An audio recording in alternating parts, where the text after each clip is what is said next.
Bien, estimados, vamos entonces a empezar aquí mostrándoles en FontTool 360. Ustedes van a irse acá a la sección de Samsung, perdón, en Samsung. Ya recuerden que ya hemos llevado MTK, ahora vamos a llevar Exynos, ¿no? Entonces tenemos que buscar modelos que tengan procesadores Exynos. Apple no, porque Apple tiene otro tipo de sistemas que vamos a verlo después, tranquilo. Ahorita vamos a concentrarnos en Exynos y Apple no tiene Exynos, así es que nos centramos en este caso en Samsung. Evidentemente lo vas a encontrar también en Xiaomi, en diferentes marcas, por no estar mencionando nombres innecesariamente. Bien, entramos aquí a Smartphone y vamos a encontrar el catálogo. A ver, para que tú puedas aplicar lo que te voy a enseñar hoy, tú tienes que revisar el modelo que te ha llegado. Si te ha llegado un modelo con problemas de carga y ya descartaste lo más fácil, lo más simple, y ahora ya te vas a ir a la placa, a los circuitos, pues tienes que fijarte qué tipo de procesador tiene, ¿no? En Fontool nosotros tenemos una sección acá en el catálogo donde acá te dice qué procesador tiene ese modelo, ¿no? Entonces sería cuestión de que tú busques y si tiene Exynos, bueno, la clase de hoy te va a servir muchísimo. Entonces yo voy a seguir bajando y me voy a ir a un modelo bastante común, bastante conocido, llamado Samsung A20. Vamos a trabajar con el Samsung A20. Pude haber elegido cualquier otro, porque es la misma huevonada, pero permíteme trabajar con esta que es un modelo conocido. Además, a ustedes les llega a diario los Samsung A30, 31, 32, ¿no? Toda la huevonada. Entonces, los que tengan procesadores Exynos con sistema de carga es lo mismo. Bien, entonces, entramos aquí a Samsung A20 y van a encontrar aquí una sección que dice diagramas esquemáticos. Eh, Todas estas secciones van a estar activas en su momento, todavía no, pero en este caso tenemos el diagrama por acá. Lo bonito de FontTool es que los diagramas esquemáticos no los encuentras así como que en diferentes páginas o algo así, ¿no? Por ejemplo, mmm, acá, ¿no? Vamos a abrir un diagrama esquemático que puedes encontrarlo en cualquier software y lo vas a ver así, ¿no? Entonces, si tú quieres estudiar, uy, qué feo todo esto. Bueno, realmente con práctica lo entiendes. Pero si tenemos algo más fácil, bacán. Por ejemplo, acá tenemos el conector principal del Samsung A20, por donde entra el flex y la señal de potencia para carga. Y acá vas a encontrar el V-Bus de 5 voltios, ¿no? Le das doble clic y tienes que hacer seguimiento hasta dónde llega, ¿no? Ah, llega un OVP, hay un montón de circuitos raros y luego hay una salida por acá, le doy doble clic, hago seguimiento y me lleva hasta el IFPMIC. Y de acá tengo que desmenuzar cuál es de carga y cuál no. Y para eso hay que saber. Y así lo encuentre, por ahí que encuentro la salida a la batería por acá, le damos doble clic, hacemos seguimiento y nos lleva hasta acá, hasta el conector y esto se vuelve un poco engorroso. Está bien, no digo que eso esté mal, eso es lo formal. Eso es lo formal, eso es como lo vamos a encontrar en cualquier lado. Pero en FontTool yo estoy tratando de hacer algo más simple. Por ejemplo, lo que respecta al sistema de carga de este modelo Samsung A20, todo el sistema de carga ya está aquí. Todo. No necesitas ver circuitos innecesarios, líneas innecesarias, nombres innecesarios, complejidades innecesarias. Ya lo tenemos, estamos trabajando sobre esta línea. Y por supuesto más agradable, ¿no? Más visual, más manual. E incluso puedes scrollear, verlo en alta calidad, pasar el mouse y te identifica cuál es la línea que quieres revisar. Por acá también, de repente acá paso el mouse, ¿te das cuenta? O sea, nosotros estamos trabajando en esto. Estamos trabajando para que tú lo tengas así, independizado sistema por sistema. Y en este caso tenemos el sistema de carga del Samsung A20. Esperamos que este proyecto eh, pueda tener el alcance necesario y la gente se dé cuenta si este tiene utilidad o no, ¿no? Es decir, no que se dé cuenta, no que le evalúen y si esto realmente le sirve o no. Bien, y lo más bonito es que no solamente todo está unificado, sino que está bien ordenado, bien visible, bien simétrico, todo está con medidas. La distancia que hay entre una línea y otra es la misma para todas. La organización, o sea, la disposición de los elementos están en su lugar adecuado para que se entienda bien qué es lo que es. Si vas a ver. Entonces, empezamos por el conector principal. ¿Por qué? Porque el Samsung A20 es esto de acá. Ya, esta es la placa del Samsung A20. Si tú sacas, si desarmas el Samsung A20 es así. Si desarmas un A30 es así. Si desarmas un A10 es así. Todo esto es un estándar, no es un diseño estándar, ¿no? Placa principal, subplaca y flex que los une. A veces hay dos, etcétera, etcétera. Principalmente es uno el que lleva la conexión de la sub-PCB a esta de aquí. ¿Ya? Ahora, nosotros normalmente estudiamos el grande. ¿Por qué? Porque es un poco complicado encontrar documentación de la sub-PCB. Hay, sí hay, pero no de todos, pues. Entonces uno tiene que hacer un poquito de investigación para construir sus propios diagramas y toda la cuestión. Lo seguro es que en la gran mayoría de modelos vas a encontrar esta documentación para esta parte de la placa. Entonces, como esta señal entra por acá, entonces yo necesito estudiar a partir de este conector. Eso para el análisis de circuitos. Pero para la práctica, yo sí necesito todo. ¿Por qué? Porque yo necesito alimentar, conectar un cargador, es decir, agarrar este cablecito, entendiendo que el Samsung A20 tiene un puerto tipo C, pues yo voy a conectarlo por acá y luego lo que voy a hacer es alimentarlo, porque si no lo alimento, ¿cómo yo voy a poder capturar las señales de este sistema de carga de este modelo? Entonces lo que hago es que la otra punta lo conecto a una fuente que por lo menos tenga la capacidad de proporcionarme 5 voltios y 2 amperios. Pero si el modelo en cuestión trabaja con carga rápida, por ejemplo, entonces la fuente tendría que tener también dentro no solamente la capacidad de proporcionar un voltaje más alto que corriente más alta, sino que tenga el protocolo que tenga las especificaciones técnicas de Power Delivery, de las cargas rápidas de Qualcomm, de la supercarga, ¿no? El Quick Share, quise decir, etcétera, etcétera. No es conectarlo a cualquier fuente, ojo. ¿Ya? Tiene que tener internamente los circuitos correspondientes para poder tener el protocolo y de esa manera al conectarlo a esta fuente, por ejemplo, pueda comunicarse por señales de datos con el smartphone y tratar de llegar a un acuerdo si es que son compatibles para que recién se genere una carga rápida. Entonces, si nosotros vamos a resolver un problema o diagnosticar un problema de carga rápida, necesitamos una fuente que tenga los protocolos necesarios. Yo utilizo este de aquí, ustedes pueden utilizar lo que chucha quieran. Finalmente a mí no me importa lo que uses, a mí lo único que me importa es dictarte una clase lo mejor posible, dar todo de mí y listo. Si mañana tú te limpias el culo con esta clase, me da igual porque es tu problema. Entonces simplemente lo conecto y de esa manera yo ya puedo alimentar esta placa para empezar a hacer el seguimiento respectivo. Pero por ahora lo voy a dejar así nada más. ¿Por qué? Porque lo que me interesa es, voy a apoyarme con algo que, con mi azúcar. Ya está. Ahí ya, para que no se esté doblando ese flex y después ya hacemos la medición. Bien, entonces, estimados, a lo que iba es que ese flex, digamos, principal que va a recibir esas señales, pues lo vamos a encontrar aquí. Aquí dice main FPCB. En este FPC hay muchísimos pines, muchos pines y por consiguiente muchas líneas conectadas a esta. Pero eh, a mí no me importan las líneas, me importan solamente las que tienen que ver con el sistema de carga. Por ejemplo, las líneas de potencia de 5 voltios, que puede ser 9, que puede ser 12, dependiendo del sistema del smartphone. Las líneas de datos, positivo o negativo, las líneas de CC, Configuration Channel, las líneas de detección de humedad. Y hay una línea más que la voy a incorporar que tiene este modelo, que es la línea de sensor de temperatura para lo que es batería y carga. ¿Ya? Y una línea más que la voy a incluir después, ya por tiempo no lo hice. Pero va a depender del modelo, qué líneas disponibles tienes. Pero ¿por qué te lo menciono? Porque hay una... déjame acá desactivar. Hay una pequeña intro que les quiero realizar, sobre todo para la gente que desconoce del tema. Vamos a ir por acá y compartimos esto, ¿no? Esto hicimos la clase pasada, por ahora no quiero entrar ahí. Me importa lo siguiente. A ver, un Samsung A20, supongamos que esta es la placa y este es su flex, ¿no? Finalmente, lo que logra, en este caso en concreto, es que ingrese una señal, ¿no? Una señal de repente, no sé, de 5 voltios si quieres. ¿Dónde estoy? Por acá, ¿no? Una señal, ¿ya? Pero esta señal va a ingresar o va a llegar hasta el conector de la batería. Finalmente eso es lo que se quiere, ¿no? Entonces por aquí va a haber una señal que va a llegar seguramente hasta un conector, que es el conector de la batería, que un momento lo vamos a ver. Entonces, ese conector de batería puede tener diferentes características, ¿ya? Vamos a hablar simplemente de dos. Tú sabes que el conector de la batería tiene su positivo y tiene su negativo, ¿no? Más o menos así. Entonces la batería, obviamente, se conecta aquí, se supone que aquí hay una batería, ¿no? Y esta batería va a recibir y suministrar, dependiendo del caso, un flujo eléctrico, ¿no? Es decir, va a tener una corriente eléctrica y esto se va a alimentar. Y cuando ya desconectamos el cargador y el teléfono está operativo, funcionando, entonces más bien ahora va a proveer un suministro eléctrico para alimentar y hacer funcionar a toda la placa. Entonces, cuando lo cargas, recibe. Y cuando no lo cargas, si el teléfono está funcionando, provee más bien una señal a todos, ¿no? Entonces, dependiendo del caso, es que esta va a tener una entrada y una salida. Finalmente, si entra, va a circular de esta manera. Si sale, va a salir de esta manera. O sea que siempre hay una circulación, es decir, hay un lazo, ¿no? Técnicamente hablando, lazo. Así que le llamamos malla, no hay problema porque finalmente acá adentro no es que hayan tantos circuitos, ¿no? Realmente hay unas bolsitas, ¿no? Creo que lo han visto, he hecho varios videos sobre eso, ¿no? Unas bolsitas donde adentro hay unos elementos químicos y estos pasan por un proceso electroquímico a través o a partir de esta señal de potencia. Pero las baterías tienen una placa aquí. Las baterías tienen una placa. Y a partir de aquí es que hay una terminal y otra terminal de contacto. Si quieres lo ponemos directo para que parezca que es positivo o negativo. Y aquí es donde tenemos todo el litio. Todo el litio está por acá, ¿no? Bien. Lo que me importa es esta plaquita de aquí. Esto es un pequeño PCB, una pequeña placa electrónica, así como la conoces, verde o negro, duro, rígido, con componentes electrónicos. Por acá hay un resistor, qué sé yo, por acá hay un capacitor, etcétera, etcétera, etcétera.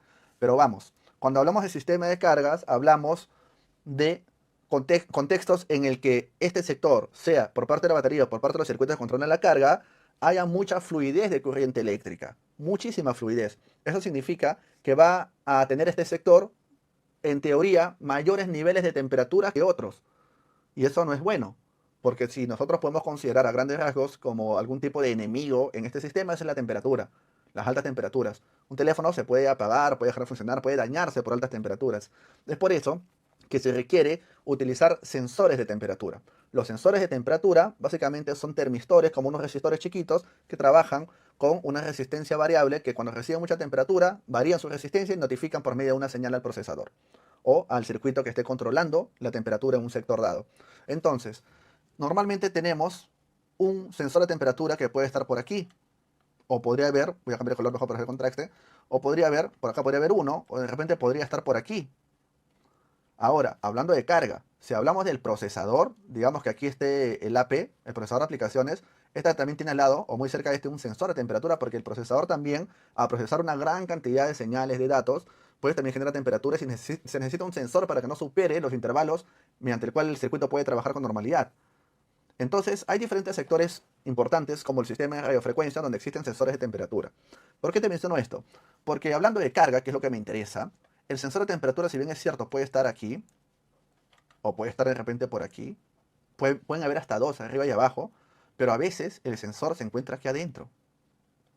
A veces el sensor se encuentra aquí adentro.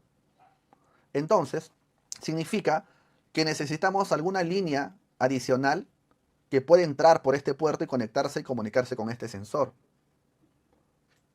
O podríamos tener algunos circuitos controladores que manejen cierta data, cierto procesamiento de señales internos de la batería. Por ejemplo, cuánto es el nivel de carga, cuánto voltaje tiene, cuánta corriente puede proveer, cuál es el estado, la condición de la batería, quién fue el fabricante, cuál es su número de serie. Hay un montón de información que la batería tiene y a veces es necesario un circuito adicional por el cual haya otra línea también. ¿A qué voy? A lo siguiente. Si estos circuitos, componentes, controladores, sensores, detectores de corriente, resistores de descarga o de descarga rápida, eso lo he enseñado en la clase número 1 de este curso, por si acaso. Si todo eso se encuentra dentro de la placa de la batería y yo estoy haciendo mi diagnóstico así, sin batería, entonces va a ser un poco complicado que yo pueda encontrar todas las señales en mi protocolo, porque para que todas las señales del sistema de carga existan, necesitan la placa, el procesador, etcétera, conectarse con los circuitos controladores de la batería, que está en la placa de la batería, para que pueda haber una comunicación y todo pueda funcionar y yo poder capturar las señales y si esto está bien o está mal. Entonces, si el smartphone en cuestión, es decir, el smartphone que quieres diagnosticar, tiene esas características donde los sensores, los controladores, detectores, etcétera, están en la batería, va a ser un poco complicado poder capturar las señales en todas las áreas debido a que necesitan una comunicación primero con la información de la batería. Y al no tener batería, es posible que, por ejemplo, e incluso ni siquiera en el mismo puerto del conector de la batería llegue el voltaje. A veces ni siquiera va a llegar el voltaje. Cuando debería llegar, ¿no? Yo conecto y veo a 4 voltios, a veces no hay. ¿No? Esto es un poquito relativo, pero más me importa que entiendas el por qué. Pero si de pronto el controlador, el detector de corriente, el resistor de descarga rápida y toda la huevonada no se encuentra aquí, si no se encuentra por aquí uno dentro del procesador de aplicaciones, por acá se encuentra otro sector, etcétera, entonces ahí sí vamos a poder capturar las señales con normalidad. Por lo menos hay una alta probabilidad de eso. Entonces, ¿a qué voy con esto? Voy, por supuesto, a lo siguiente. Vamos a ampliar por acá esto y cambiamos aquí a Fontool. Que normalmente, si nosotros conectamos un cargador por aquí abajo, va a ingresar una señal, por ejemplo, de 5 voltios, pasará por el protector de sobretensión, entrará al IFP-MIG y luego el IFP-MIG va a salir una señal llamada V-Battery. Va a salir por acá la señal V-Battery, ¿ya? Y esto va a llegar finalmente al conector de la batería, ya con un voltaje regulado, 4.2, 4.4, dependiendo del modelo. Pero a veces nosotros de frente medimos aquí. ¿Por qué de frente medimos aquí? Porque si yo tengo en este pin de aquí, voy a dibujarlo acá. Si yo tengo en este pin, por ejemplo, 4.2 voltios, que es el voltaje que debería llegar por la línea V-Battery, entonces yo puedo concluir, ah, ya, si esto está bien, todo lo anterior está bien. El OBP, ¿no? El señal de detección, todo anterior, el CS, todo está bien. Pero a veces medimos aquí y encontramos simplemente cero. Entonces, eso podría decir, ah, algo está mal. Entonces ahí entra el punto que te dije. Hay que analizar si este modelo es de los que te mencioné, que tienen sus controladores, etcétera, del sistema de carga dentro de la batería, es probable que esté bien que no llegue voltaje, más bien, porque se necesita conectar la batería para poder capturar todas las señales. Eso solamente es un dato para que lo tomes en consideración. Ahora, con respecto de manera concreta a esta clase, pues vamos a ver por aquí que en este modelo tenemos una señal que llega del bibattery, que es una señal de potencia positiva, y de aquí tenemos dos líneas que van directamente al IFP-MIC. Y estas líneas son líneas que permiten detectar la corriente que está circulando por ahí. Por tanto, al yo no encontrar ninguna línea adicional, llamadas por ejemplo, no sé, BAT on o por ejemplo ID o ID de identificador, entre otros, como por ejemplo, no sé, I cuadrado C, SW, no sé, cualquier línea que me indique que hay una comunicación de datos con la batería. Al no encontrarlo, yo hago mi protocolo así como está. Ya no me preocupa si hay batería o no. Ojo, estoy hablando para carga, para encendido la historia es diferente. Para sistema encendido es otra cosa, estoy hablando solo para sistema de carga, ¿ya? Entonces, si esto ha quedado claro, entonces yo ya puedo justificar que simplemente lo utilizo de esta manera, lo conecto y ya está. Profe, ¿cómo saber si tiene o no la batería? Tienes que ver los diagramas esquemáticos, los conectores, los puertos de la batería o lo que te puede ofrecer la documentación de diferentes software y tú empezar a concluir y empezar a trabajar, ¿ya? Bien, ahora, vámonos por acá. Vámonos por acá, vamos a ampliar aquí pantalla. A ver, aquí yo tengo un orden, ¿ya? Este orden, digamos que es casi exacto. Estoy analizando un par de cositas, ¿ya? Pero vamos a seguir este orden de acá. Lo bueno es que FontTool ya nos ofrece todo el paso a paso, ¿no? Pero lo que yo voy a hacer es interpretarte, lo que es lo que me importa. Si no, compre el software y ahí lo ves. Se acabó la historia, ¿no? Sería muy aburrido eso. Bien, entonces empezamos por aquí. La señal de potencia, ¿no? La señal de potencia es la que ingresa por medio del conector FPC, el FPC, digamos, el principal, el más grande, y va a entrar al OVP. Punto número uno, primera medición, medir antes del OVP. Siempre vas a encontrar componentes que medir. ¿Cuánto? 5 voltios, 9 voltios, 12. Si es que está activado carga rápida, vamos viendo, ¿ya? Porque en este modelo, por ejemplo, intenta activarlo, pero no, porque no hay batería, etcétera, etcétera. Ahora, pero la carga estándar sí normal, ¿no? Ahora, punto número 2, medición. Tenemos la de bloqueo de sobrevoltaje. ¿Te acuerdas? Bloqueo de sobrevoltaje, que básicamente es un resistor que va a configurar cuánto es el voltaje de bloqueo para este OVP basado en la documentación que tenga este. El OVP te documenta, o es decir, por medio de sus documentaciones, te dice, si tú pones un resistor aquí de 10K, entonces tu bloqueo de voltaje, de sobrevoltaje es, no sé, de 50 voltios. Si tú me pones un resistor de 20K, pues el bloqueo de sobrevoltaje, el OVP, va a ser solo de 30 voltios. Entonces eso configura cuánto es el voltaje de bloqueo basado en el voltaje de umbral, que es el voltaje límite que tiene el OVP hasta el máximo que se puede configurar, ¿no? Bien, si esto no está, puede pasar dos cosas. Uno, que el OVP por defecto, establezca un voltaje de bloqueo estándar, eso lo puedes ver en la documentación de los OVP, normalmente lo hay, o simplemente que si este resistor no está trabajando bien, quiere decir que este sistema de acá que está interno en el OVP no va a trabajar. Puedes encontrar voltaje de salida, esto de acá lo puedes encontrar, pero eso no me importa que el OVP esté operando bien. Que el voltaje de salida salga no significa que todo esté bien, me importa el sistema. Y eso lo voy a saber si es que el bloqueo de sobrevoltaje está operativo. Yo ya enseñé la teoría de esto en la clase pasada, no lo voy a volver a explicar. Y esa señal va a notificar a un circuito controlador interno que a través de unas señales o unas configuraciones llamadas charge pump, del cual hemos estudiado los lunes y miércoles, se generan unos voltajes para activar unos transistores, o mejor dicho MOSFETs específicamente, para generar una señal de control y generar una señal de detección que es esta de aquí. Este VP no es el clásico VP que vas a ver en los MTK, qué sé yo, donde solo hay voltaje de entrada y voltaje de salida, ¿no? Sino es un OVP que va a generar este voltaje de detección en la medida que aquí esté funcionando bien el sistema. Por eso es importante medir esto. No está así de adorno. Yo no lo voy a medir porque me da la gana para llenar la clase. No, es importante. Puedes encontrar problemas de fallas a través de fallas de estos componentes, ausencia de estos componentes, componentes quemados, etc. En corto también, por supuesto.